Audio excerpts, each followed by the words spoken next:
Bandang 3:30 ng hapon kahapon, gumuho ang lupa sa itaas na bahagi ng bangin na ito sa Fairmount Hills Subdivision, Antipolo City. Noong panahong yon, may mga construction worker na naghuhukay sa ibaba ng bangin, kaya nailibing ng buhay ang 4 sa kanila.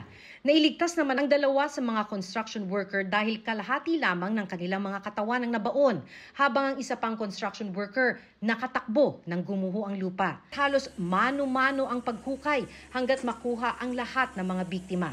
Pinatigil na ng Antipolo LGU ang construction ng 2-story residential building habang ito'y iniimbestigahan. Pero ngayon pa lang, may nakikita na silang posibleng pagkukulang ng kontraktor. Since hilly nga po yung lugar, so kapag nag-cut po tayo, matik ma'am, di ba dapat lalagyan po natin ng parang retaining wall para to protect po yung other parts. Bunsong anak ni Marlita Macalindong ang isa sa mga namatay.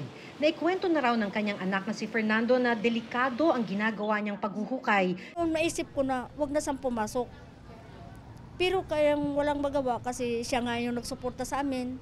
Hindi naman maalis sa isip ni Nanette ang mga huling sandali ng asawang si Edgar. Parang yun ang nasa isip ko. Dahil alam kong nahihirapan talaga siya sa ilalim ng lupa. Ayon sa Antipolo LGU, may building permit ang pagpapatayo ng bahay. Pero ang isinusumite lang daw kasi para makakuha ng permit ay ang mismong istruktura ng itatayong gusali. Kaya posibleng humingi na rin daw ang Antipolo LGU ng plano kung paano isasagawa ang pagpapatayo bago magbigay ng permit. Sinusubukan pa naming kunan ng pahayag ang nagpapatayo ng bahay.